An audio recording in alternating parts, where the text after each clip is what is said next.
যখন এই ঘূর্ণিঝড় আসে তখন প্রচন্ড বেগে হাওয়া বয়ে চলে। সেই সময় এমন কিছু বৃক্ষ আছে যা কঠিন হয়ে দৃঢ় হয়ে দাঁড়িয়ে থাকে। সেই গাছ যা 10 বছর ধরে বা সহস্র বছর ধরে দাঁড়িয়ে থাকে তাদেরকে আপনি খুব সহজে নাড়াতে পারবেন না। কিন্তু ঘূর্ণিঝড়, এর প্রভাব এতটাই তীব্র হয়, এর হাওয়াতে এতটাই প্রবল শক্তি থাকে যে এই বৃক্ষগুলিকে উচ্ছেদ করে, সেই বৃক্ষ নষ্ট হয়ে যায়। এবার এমন কিছু বৃক্ষ থাকে যাদের কাণ্ড নমনীয় হয়, খুবই নরম হয়। সেই জন্য যখন জোরে বাতাস বয়, কোনো ঘূর্ণিঝড় আসে, তখন এই বৃক্ষগুলি ঝুঁকে যায়। আর যখন এই ঘূর্ণিঝড় চলে যায়, শান্ত হয়ে যায়, তখন ওরা থাকে, সেখানেই কিছু নির্মাণ হয়। তাই আসুন আর আমার সাথে ভালোবেসে বলুন, রাধা রাধা। প্রসন্নতা এমন এক অনুভূতি যা আমরা সকলে পেতে চাই। এবার এটা ভেবে দেখুন যে আমরা আমাদের প্রসন্নতার জন্য অন্য কাউকে দায়ী কেন করি। আজও এরকম কিছু করেছে, ওর জন্য আমি দুঃখী হয়ে আছি। আজও এমন কিছু করলো যার ফলে আমার মন প্রসন্ন হয়ে উঠল। না, আপনাকে স্পষ্ট করে একটা কথা বলে দিই, আপনার প্রসন্নতা না শুধু আপনার নির্বাচন, না শুধু আপনার হাতে রয়েছে, বরং আপনি নিজের প্রসন্নতাকে নিজেই আকৃষ্ট করেন।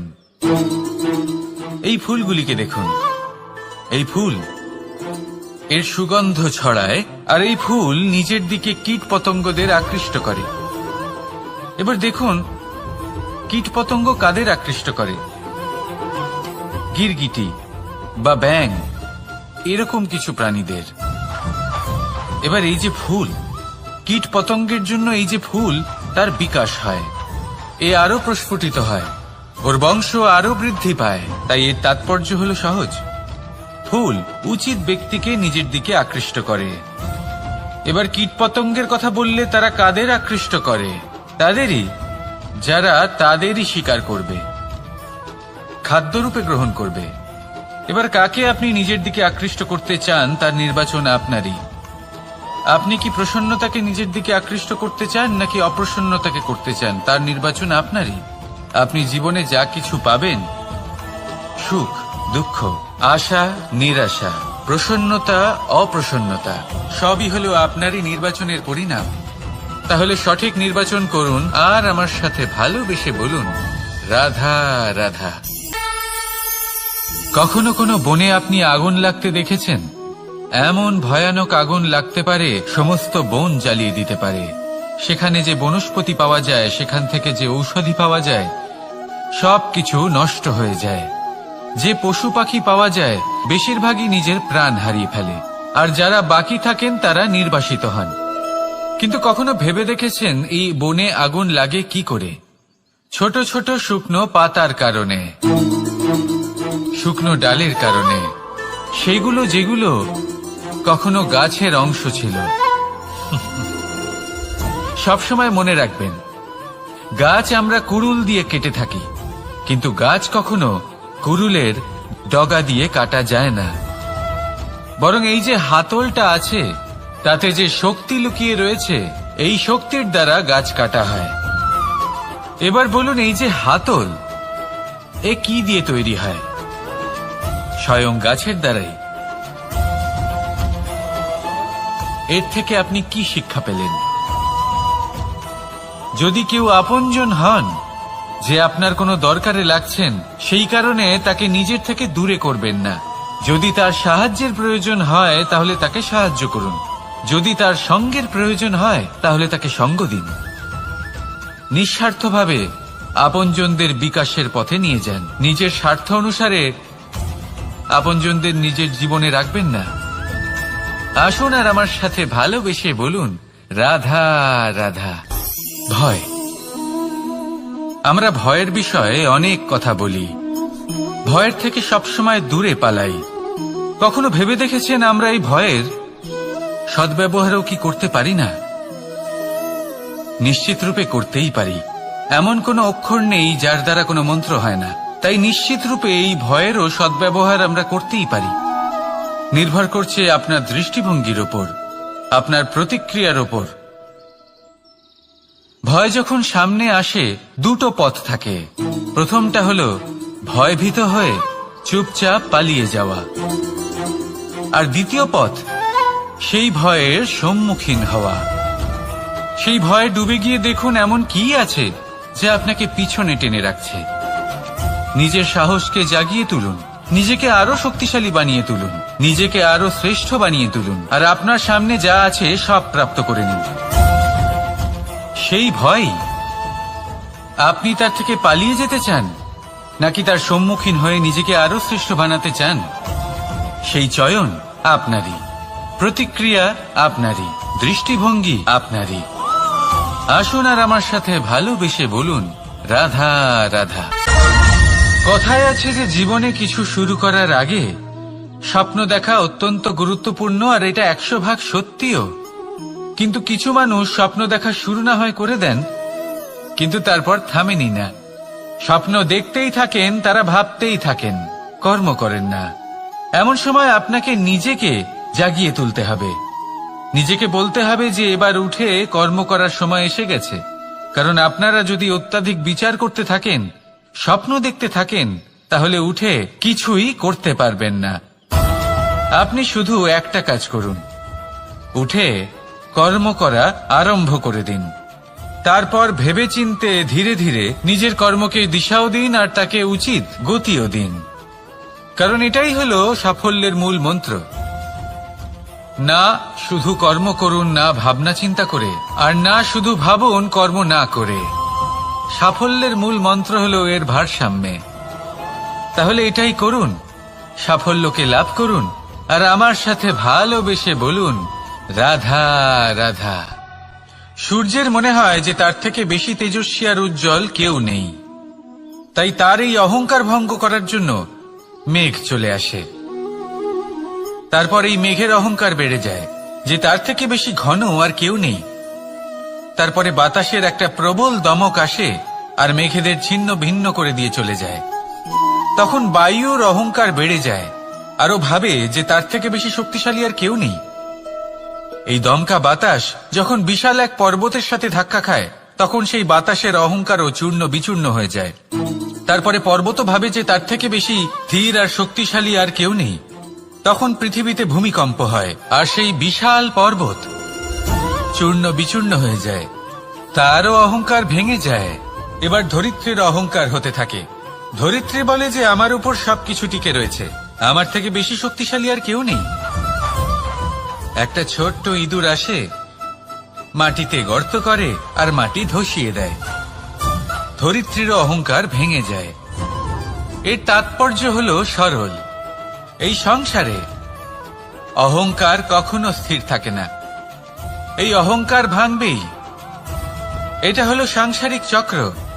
আমাদের নিজেদের জীবনে কর্তব্য পালন করতে হবে, কর্ম করতে হবে, কিন্তু অহংকার নয়। যে ব্যক্তি এটা বুঝতে সক্ষম হন তাকে জ্ঞানী বলা হয়, আর যে মানুষ এটা বুঝতে পারেন না তিনি সারা জীবন শোধ প্রতিশোধ মান অভিমানের এই চক্রে আটকা পড়েন।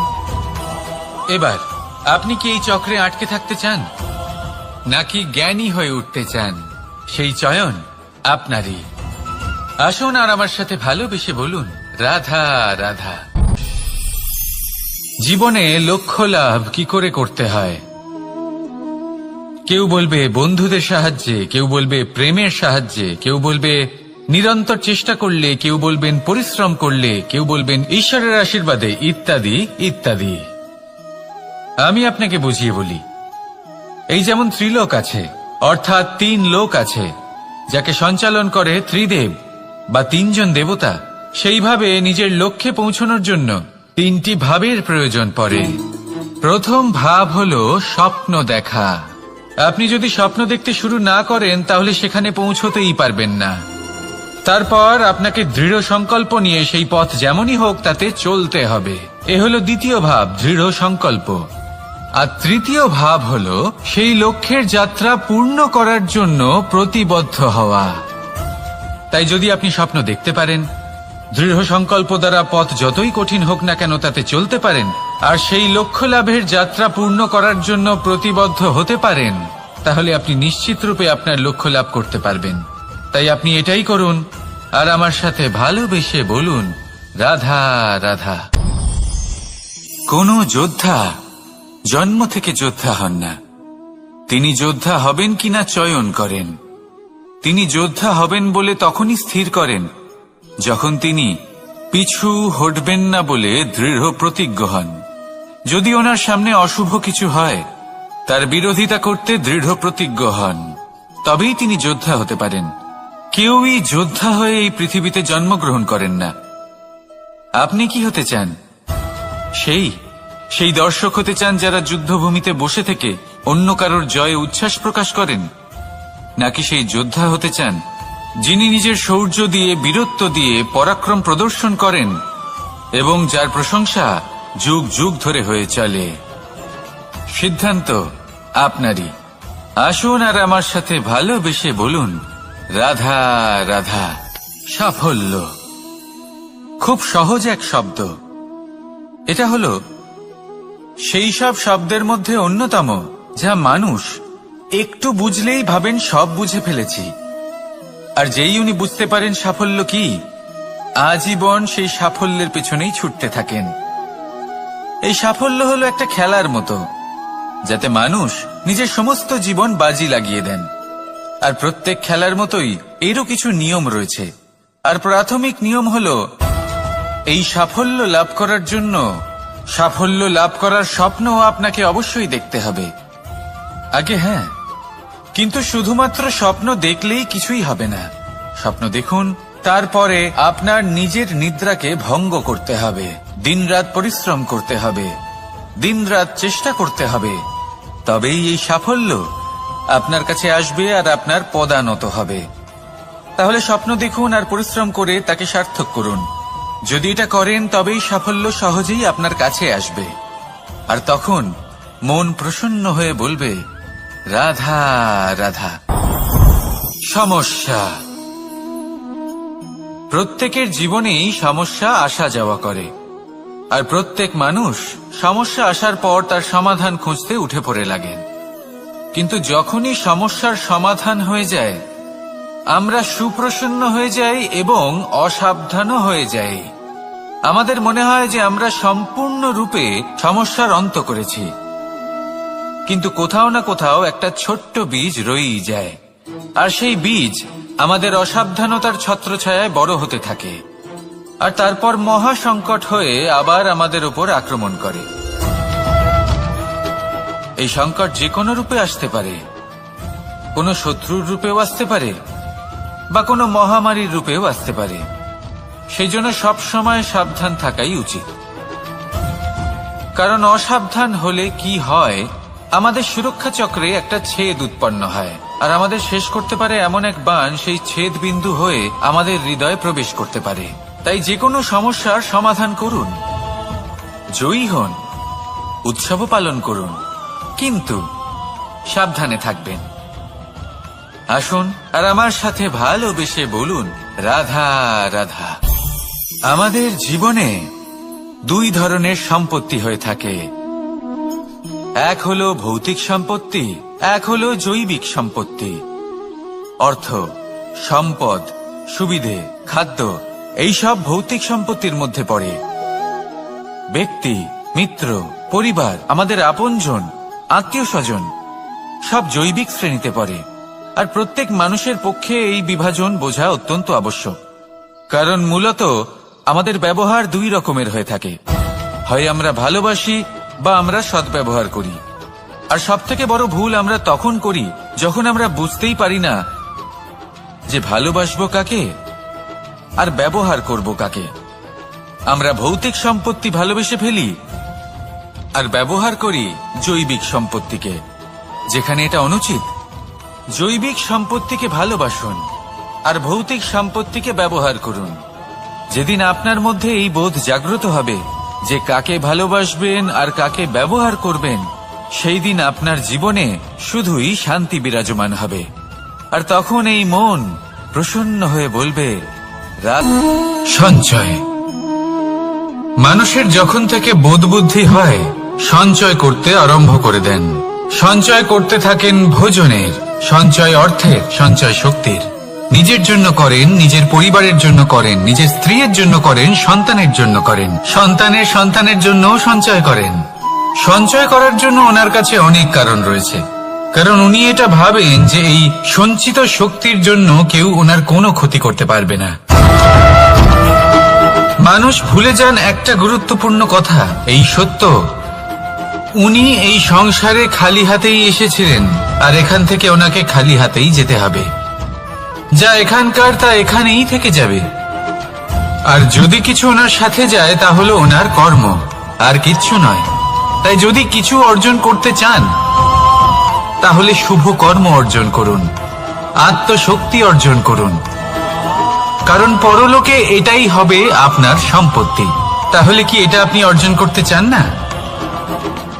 আসুন আর আমার সাথে ভালোবেসে বলুন, রাধা রাধা। সদিচ্ছা দেখতে গেলে 3 অক্ষরে তৈরি এই শব্দ, কিন্তু সমস্ত ত্রিলোক তার উপরেই আধারিত। আপনি এই সংসারে এসেছেন, তখন অবশ্যই শ্বাস নেবেন, কিন্তু তার বদলে আপনাকে কিছু তো দিতেই হবে। আপনার উপর নির্ভর করছে আপনি কি দেবেন। কি দেবেন এই সংসারকে, এই সমাজকে, নিজের পরিবারকে, আর তার বদলে কি নেবেন? যশ নাকি অপযশ? দেখুন, এক ছিল রাবণ, যে কিনা সমুদ্র পার করল সীতাকে অপহরণ করার জন্য, আর এক ছিলেন রামচন্দ্র, যিনি সমুদ্র পার করেছিলেন, সেতু বানিয়ে গিয়েছিলেন সীতাকে ফিরিয়ে নিয়ে আসার জন্য। দুজনেই সমুদ্র পার করেছিলেন, শুধু পার্থক্য ছিল সদিচ্ছাকে বোঝার লক্ষ্যের। অনেক মানুষের যাত্রা একরকম হতেই পারে, কিন্তু আনন্দ তখনই লাভ করবেন যখন লক্ষ্য শুভ হবে, মহান হবে। এই লক্ষ্য দিয়ে এই সংসারের কল্যাণ হবে এবং মানুষের সম্মান হবে। যদি আপনার সংকল্প উচিত হয় তাহলে আপনার লক্ষ্য উচিতই হবে, নয়তো শুধুমাত্র বিনাশ হবে। আর উচিত এটাই হবে যে বিনাশের হাত থেকে যেন নিজেকে বাঁচানো যায়, কি বলেন? তাই জীবনে যে লক্ষ্য স্থির করছেন মনে রাখবেন তা যেন শুভ লক্ষ্য হয়।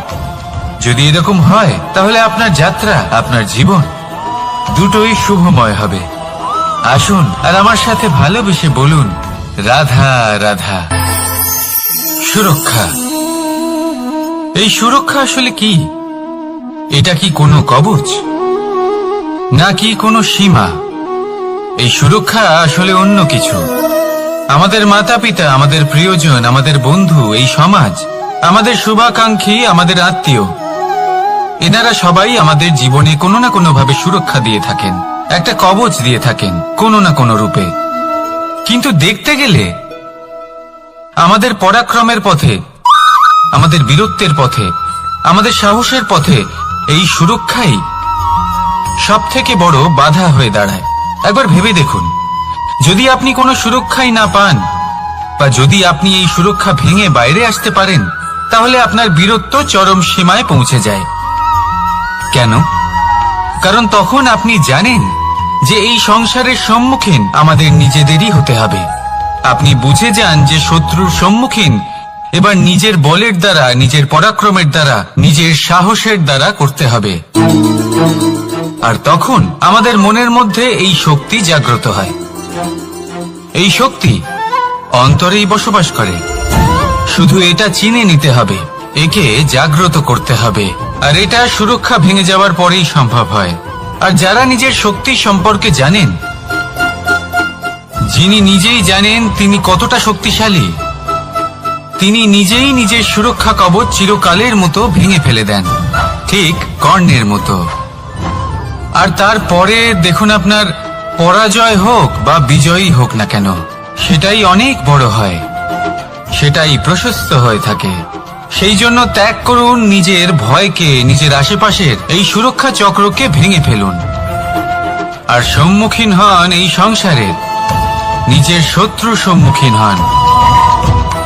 পরাক্রমের এই অঙ্কুর, তা অঙ্কুরিত হওয়ার জন্য বীজের উপরের এই কবচ, এটা ভেঙে যাওয়া অতি আবশ্যক।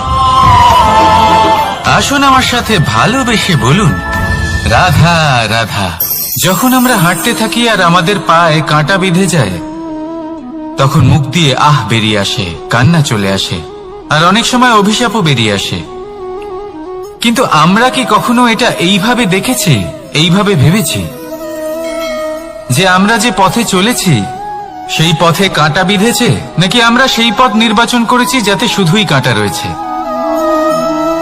নাকি আমরা এভাবে ভেবে দেখেছি যে এই কাঁটা আমাদের কষ্ট দিতে এসেছে, নাকি এটা আমরাই বিছিয়ে রেখেছিলাম? সাবধান থাকা উচিত ছিল, কারণ কাঁটা বিঁধলে যন্ত্রণা হবে, চিৎকার করে ফেলতে পারি, মুখ থেকে অভিশাপও বেরিয়ে আসতে পারে। কিন্তু এই অভিশাপ শুধুমাত্র আমাদের তরফ থেকে অভিশাপ হয়, সামনের ব্যক্তিটির উপরও নির্ভর করে। এবার সেই ব্যক্তি যদি এমন হয় যে ফুল আর কাঁটা এই দুই সমানভাবে গ্রহণ করতে পারে, তার কাছে অভিশাপও বরদানে পরিণত হয়।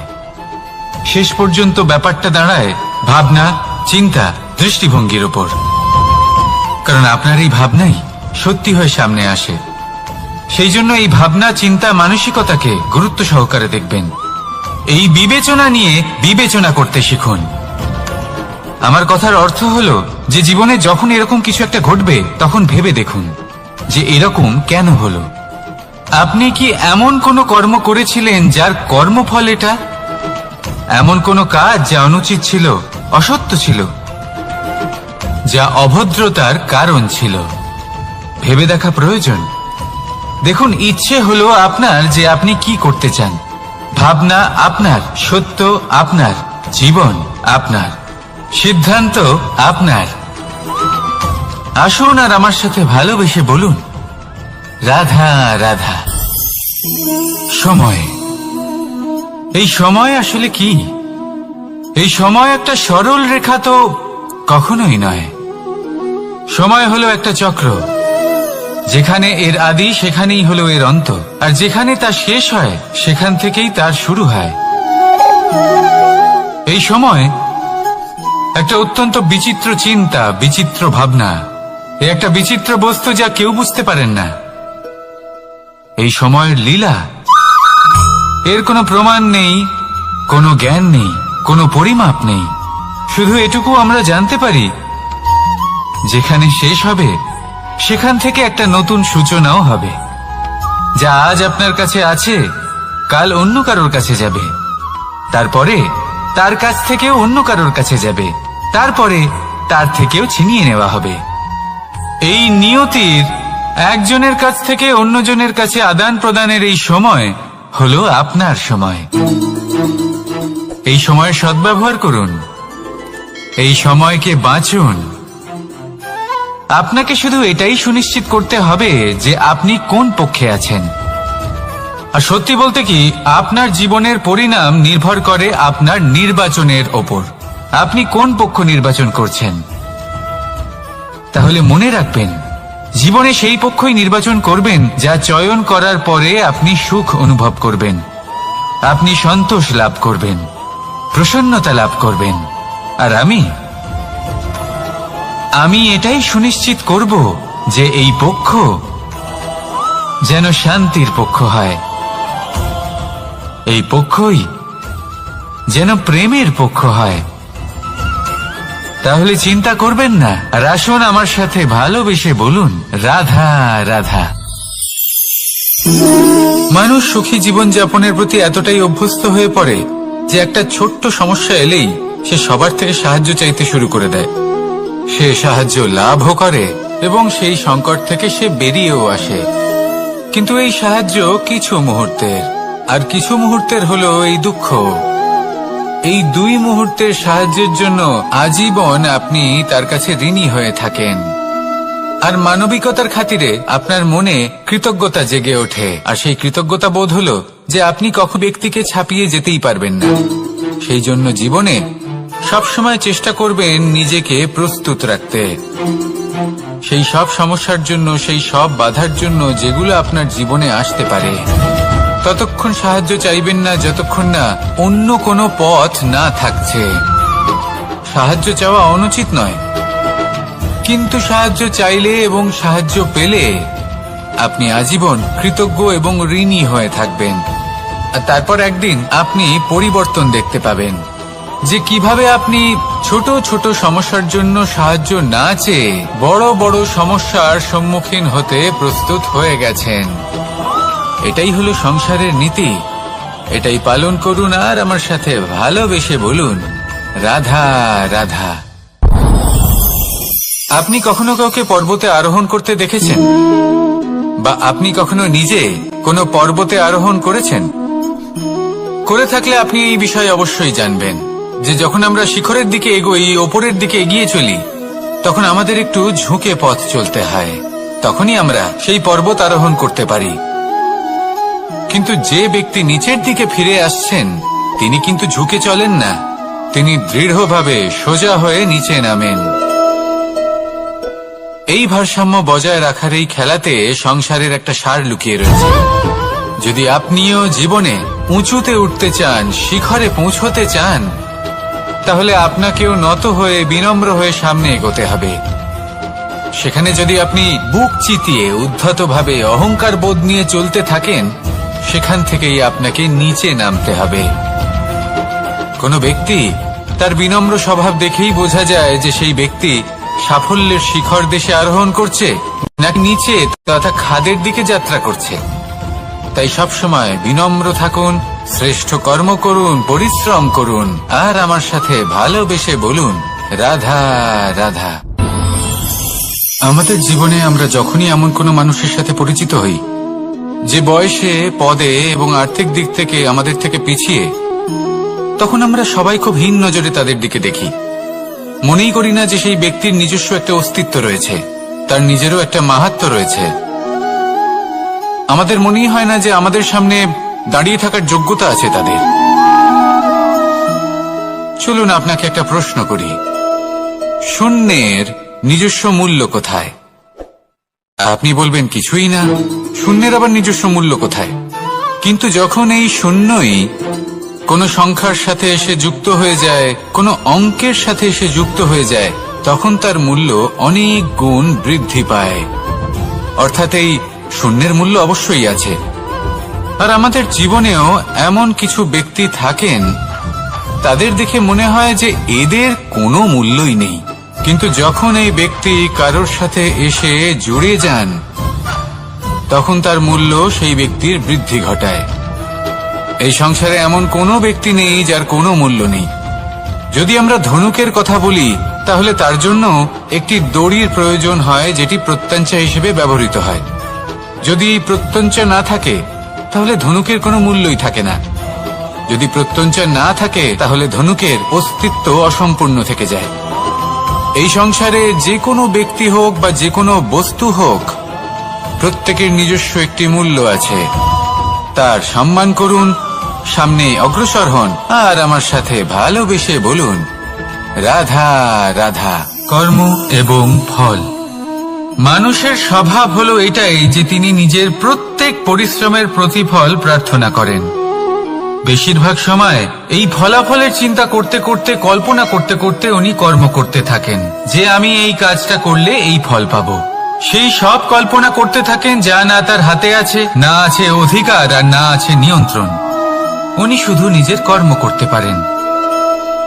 উনি কি ফল পাবেন তা তার হাতে কখনোই নেই। তাই আপনিও শুধুমাত্র কর্ম করতে থাকুন, ফলের চিন্তা করবেন না। মনে রাখবেন, শিকড় এবং শাখা যেভাবে একে অপরের সাথে জড়িয়ে, সেইভাবেই একে অপরের সাথে জড়িয়ে কর্ম এবং ফল। যেরকম কর্ম আপনি করবেন, সেরকম ফল আপনি অবশ্যই পাবেন। তাই এই ফলের আশায় কর্মের সময় কখনোই নষ্ট করবেন না। কারণ যে ব্যক্তি সময় নষ্ট করেন, সময় সেই ব্যক্তিকে অবশ্যই নষ্ট করে দেয়। কর্ম করুন নিঃস্বার্থভাবে, ফলের চিন্তা করবেন না আর আমার সাথে ভালোবেসে বলুন, রাধা রাধা। কর্ম এবং ফল। দেখতে গেলে এই সমস্ত ব্রহ্মাণ্ড এই দুইয়ের মাঝেই স্থির হয়ে আছে। মানুষজন কর্ম করেন ভালো ফল লাভের আশায়, আর ভালো ফল লাভের আশায় উনি এটাই ভুলে যান যে উনি যে কর্ম করছেন তা কি করছেন। আমি বলেছিলাম কর্ম করুন ফলের চিন্তা না করে, কিন্তু কি কর্ম করছেন সেই বিষয়ে ভাবাটাও অত্যন্ত আবশ্যক। নয়তো অনেক সময় আমরা এমন কর্ম করে ফেলি যা না চাইতেও বিষে পরিণত হয়। যা হয়েছে দুঃশাসনের সাথে, দুর্যোধনের সাথে, গুরু দ্রোণের সাথে। একজনের মানসিকতা উচিত ছিল না, একজনের বিবেক উচিত ছিল না, আরেকজন যে পক্ষ নির্বাচন করেছিলেন সেই পক্ষ উচিত ছিল না। আর যা কিছু ওনাদের সাথে হলো, আপনার, আমার, আমাদের সকলের সাথে তা হতে পারে। আমি বলেছিলাম কর্ম করুন, ফলের চিন্তা করবেন না, কিন্তু এই কর্মের বিষয়ে বিচার করে দেখাটাও ততটাই আবশ্যক। দেখুন, কর্ম করার উচিত প্রক্রিয়া ফলের চিন্তা না করা, কিন্তু যদি আপনার কর্ম শুভ হয় তাহলে তার ফলও নিয়তি আপনাকেই দেবে। সর্বদা কর্ম করার সময় এটা ভাবুন যে আপনার এই কর্ম এই সংসারকে, এই সমাজকে, আপনার পরিবারকে, আপনার আশেপাশের মানুষজনকে কোন দিশে যাবে। যদি এটা সবার জন্য মঙ্গলময় হয় তাহলে কর্ম করতে থাকুন। আর হ্যাঁ, নিশ্চিত রূপে ফলের চিন্তা করবেন না। আসুন আমার সাথে ভালোবেসে বলুন, রাধা রাধা। বটবৃক্ষের বীজ সর্ষের দানার থেকেও ছোট হয়, কিন্তু যখন তা নিজের রূপ ধারণ করে তখন তা বিশাল বৃক্ষের আকার ধারণ করে, যা সহস্র বছর ধরে বেঁচে থাকে, ছায়া প্রদান করে, পাখিদের আশ্রয় প্রদান করে, আর দেয় পথচারীদের বিশ্রাম করার স্থান। কেন? কারণ সেই ছোট বীজ তা মাটির ভেতরে গিয়ে নিজের খোলস ত্যাগ করে। অন্ধকারে থাকে সে, যতই আলো আসুক না কেন, যতই বর্ষা আসুক না কেন, সব সহ্য করে। আর তারপরে একটা চারা গাছ অঙ্কুরিত হয়, তারপর ধীর গতিতে একটা বিশাল বৃক্ষতে পরিণত হয়। দেখুন, জীবনে কঠিন সময় আসে, এই জন্য নয় যে আপনি হার মেনে নেবেন, এই জন্য আসে যাতে আপনি ভবিষ্যৎ নির্মাণের জন্য নিজেকে তৈরি করতে পারেন। যদি কঠিন সময়ে আপনি ওই বীজের মতো দৃঢ় হয়ে থাকতে পারেন, তাহলে আপনিও একদিন সেই বিশাল বৃক্ষের মতো নিজের অস্তিত্ব গড়ে তুলতে পারবেন, যা সহস্র বছর পর্যন্ত মনে রাখা হবে। আসুন আমার সাথে ভালোবেসে বলুন, রাধা রাধা। এই ব্রহ্মাণ্ড কত বৃহৎ, তাই না? যার সম্মুখে এই পৃথিবীকেও একটা বিন্দুর মতো মনে হয়। আর এই পৃথিবীতে আমরা কে হই, আমাদের আকার কিরকম, আমাদের অস্তিত্বই বা কি? যখন আমরা এভাবে ভাবি তখন মনে হয় আমরা কিছুই নই। তা আমরা যখন কিছুই নই, তাহলে আমরা এত চিন্তা করি কেন? কি ভেবে ভয় পাই? কাকেই বা এত ভয় পাই? কে আমাদের মারতে পারে আর কেই বা আমাদের জন্ম দেবে? আত্মার আসলে না কখনো জন্ম হয় আর না কখনো মৃত্যু। আত্মা শুধুই শরীর বদল করে। আপনি, আমি, আমরা সকলে এই শরীর নয়, আমরা হলাম আত্মা, যা হলো পরম আত্মার পরম অঙ্গ। সেই জন্য মনে রাখবেন, বাইরের কোথাও দেখবেন না, নিজের অন্তরের গভীরে গিয়ে দেখুন, আত্মাকে উপলব্ধি করতে শিখুন। ক্লেশ, ভয়, চিন্তা, এই সব কিছুর থেকে নিজেকে দূরে রাখুন, তাহলেই উপলব্ধি করতে পারবেন পরমাত্মাকে। তাহলে আসুন আমার সাথে ভালোবেসে বলুন, রাধা রাধা। পরিবর্তন এই সংসারের শাশ্বত নিয়ম। কোন রাজা নেই যিনি চিরকাল রাজা থাকেন, কোন ধনী ব্যক্তি নেই যিনি চিরকাল ধনী থাকবেন। এই সংসারে সূর্যের স্থান নেওয়ার জন্য চন্দ্রিমার আগমন ঘটে। কোন স্থান যাকে পতিত বলা হয়েছিল সেখানে মহল তৈরি হয়েছে, কোন স্থান যাকে আজ মলিন বলা হয়েছে কাল সেখানে মন্দিরও স্থাপন হতে পারে। কোন ঋতু চিরকালের জন্য থাকে না, কখনো সময় চিরকাল একরকম থাকে না।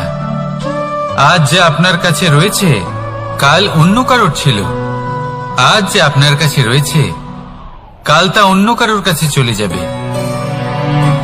আপনার সাথে কিছু থাকলে তা হলো আপনার কর্ম, কিন্তু সেই কর্মের পরিণামও আপনার নয়। আপনি শুধু কর্ম করুন, বাকি সবকিছুই পরিবর্তনশীল। কিন্তু সেই পরিবর্তনকে দেখে ভয় পাওয়ার প্রয়োজন নেই, তাকে স্বাগত জানান। যদি আপনি হাসি মুখে সেই পরিবর্তনকে স্বাগত জানান, তাহলে এই পরিবর্তনও হাসি মুখে আপনার সাথে থাকবে। আসুন আমার সাথে ভালোবেসে বলুন, রাধা রাধা। এই সংসারে সুখ আর সন্তোষ লাভ করার পথ কি? ত্যাগ করা নাকি মেনে নেওয়া? এটা হলো একটা ধাঁধার সমান, আর যে বুঝতে পারে তার কাছে এক মিত্রের সমান। দেখুন, আপনি যা বদলাতে পারেন তা আপনি বদলে ফেলুন, যা আপনি বদলাতে পারবেন না তা আপনি স্বীকার করে নিন, আর যা মেনে নিতে পারবেন না তাকে নিজের থেকে আলাদা করে দিন। ধরুন, আপনার কোনো অভ্যেস আছে যা আপনি বদলাতে চান, বদলে ফেলুন। যদি কোনো সমস্যা থাকে যা বদলানো আপনার হাতে নেই, তা স্বীকার করে নিয়ে তার সাথে পথ চলা শুরু করে দিন। যদি কোনো আবেগ থাকে, পরিস্থিতি থাকে বা কোনো বস্তু থাকে যা আপনি মানতেই পারছেন না, কোনোদিনও মানতে পারবেন না, তাকে নিজের থেকে আলাদা করে দিন। একেও সন্ন্যাস বলা হয়। জীবনে সুখ দুঃখ, ক্ষয় হোক বা লাভ, এই সবেতেই সমান রূপে যাপন করা, তাই হলো সন্ন্যাস। এতেই জীবনের আনন্দ রয়েছে। তাহলে এই আনন্দ উপভোগ করুন আর আমার সাথে ভালোবেসে বলুন, রাধা রাধা। আজ আমি আপনাকে একটা কাহিনী শোনাবো। একটা খাড়াই উঁচু পাহাড় ছিল, যা বেয়ে ওঠা প্রায় অসম্ভব কাজ ছিল। এবার একদিন কয়েকটা ব্যাঙ এলো আর তা বেয়ে উঠতে শুরু করলো। আস্তে আস্তে প্রত্যেকটা ব্যাঙ মিলে লাফিয়ে লাফিয়ে ওপরে ওঠার চেষ্টা করছিল।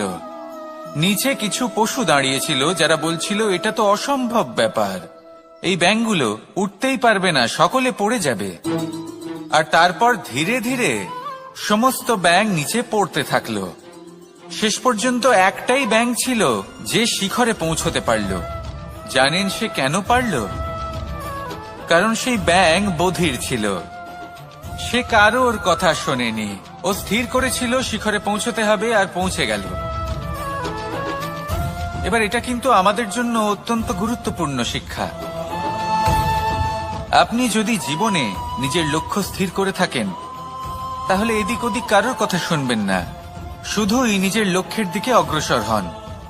কারণ সাফল্য আপনার প্রচেষ্টার দ্বারাই আপনি পেতে পারেন, অন্যের কথা দ্বারা নয়।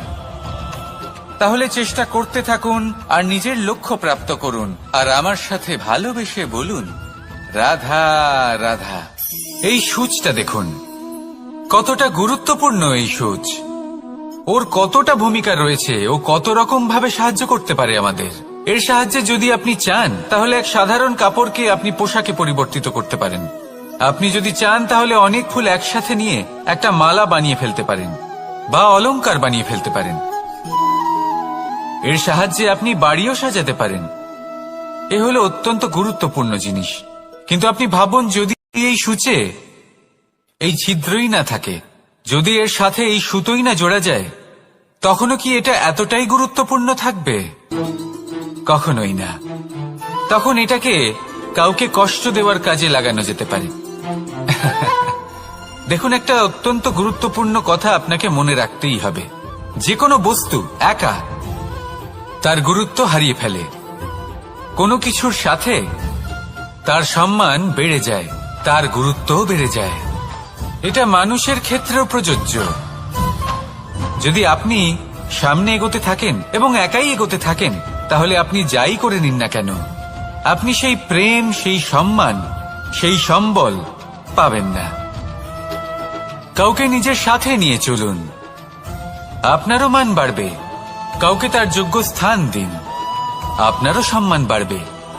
ঠিক সেইভাবেই যেইভাবে এই সুতোর দ্বারা সূচের সম্মান বাড়ে, আর যেমন প্রেম দ্বারা গুণের মান বেড়ে যায়। তাহলে আসুন আর আমার সাথে ভালোবেসে বলুন, রাধা।